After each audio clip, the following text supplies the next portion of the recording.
People of the internet. So now it's Thursday. It's after work. It's probably around 6 p.m. And it's allotment. Ndauya ndega, ndauya natadi, ari mumota. Orisia is on the way from work. She's deciding whether to join us or to go straight home. But I think better to end straight kumba because I could spend a lot of time kunoko. So now I said I'm going to take a quick job. Ndaubvisa maninga muriwo yakasakare ndise pasi peumwe muhomba ndisati ndaisa topping yekupedzisira, but aya matungwa ndiri kuchisiya, but the old ones amwe acho akatongobva atongooma. Iwaya emuriwo aya iPortuguese walking stick yakatokundwa neyanga iri panze, most of it yakatongooma, nditi muriona yakatongozviomerawo hayo.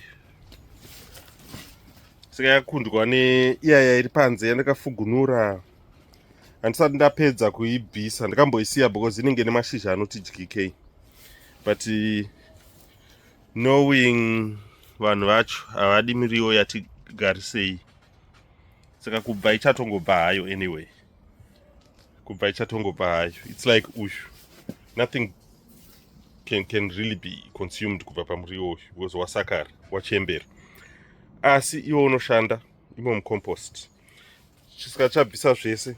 Nhasi ndiri kungobvisa muriwo chete, then tozomutimba kana kumusakura kana kumurotavheta, depending nekuti munenge mune matungu akawanda sei. Saka that's the job for today. It shouldn't take me long, probably the next 20 minutes, because ndiri kungobvisa mazombe acho iwaya anenge asina matungu. Saka especially Portuguese walking stick aiite matungu, inongoita maseeds aya muri kuona, but maseeds tinaona kudhara, saka no need yekuda kutry kushandisa iwaya. So that's the job for today.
Saka iri bhara rakazosiyiwa rakazara nataps. Akangotyawo kuti akatry kuisa ega anogona kungokwadza raised beds. Saka, but anyway, it turned out to be a good thing because muchiri very low. And it's height yacho. It means apa tingade kuisa maninga akawanda. But uko kwacho akutopera. I think somebody got to them previous or even today. Akutopera zvekudaro manyowa. But ndozvazvinoita kunouya mamwe but you don't know when. Saka izvo zvitongosadzawo vegetation pasi apa yegreen yacho. Then tozoikuturira bharero pamusoro. Then tozoshandisa imwe yedu kutopa apo.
Some more.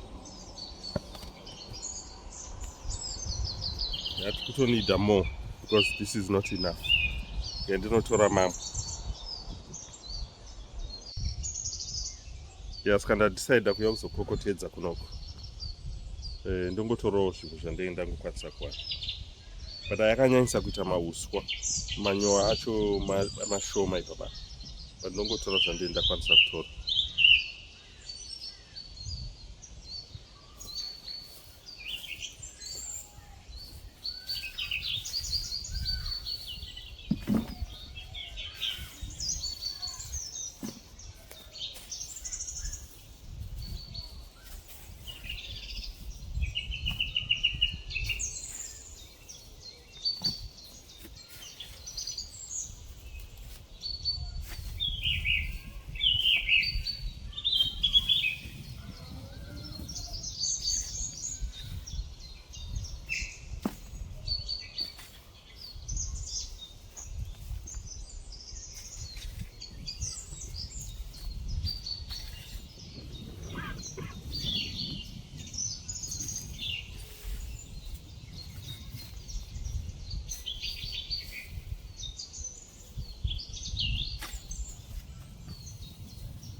ndakuisa aya pamusoro aya akati orerei.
Ndakunotora mama.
That's all.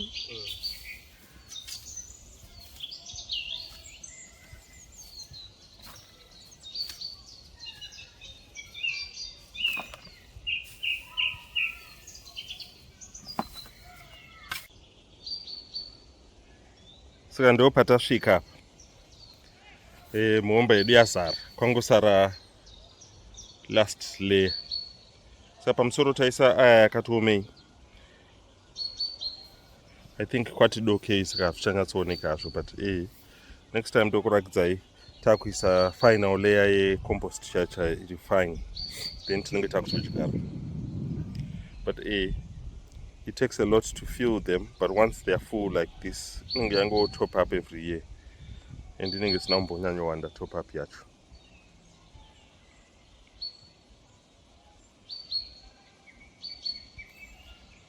So thanks for watching guys. Mungoramba muchiona journey ino yeallotment.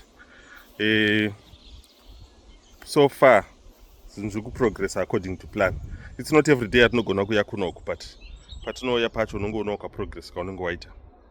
Kumwe kwacho hakunyanyonetse because ndekwechibage, but after preparing my bed soa unenge watobo. Chinhu chandiri kuona kuti chakufanira kuita manje kusowa maseeds. The sow waste ane ake ari kushaya, saka she's had to order some more, and my expecter anytime from now. Iwayo ndemubora ari kushaya, but mavheji ezin ana walking stick nana rep nana kovolo this weekend tinenge takutodyara, then panobuda angoti kurei tinenge takutongotransfer. Thanks for watching guys. Bye bye.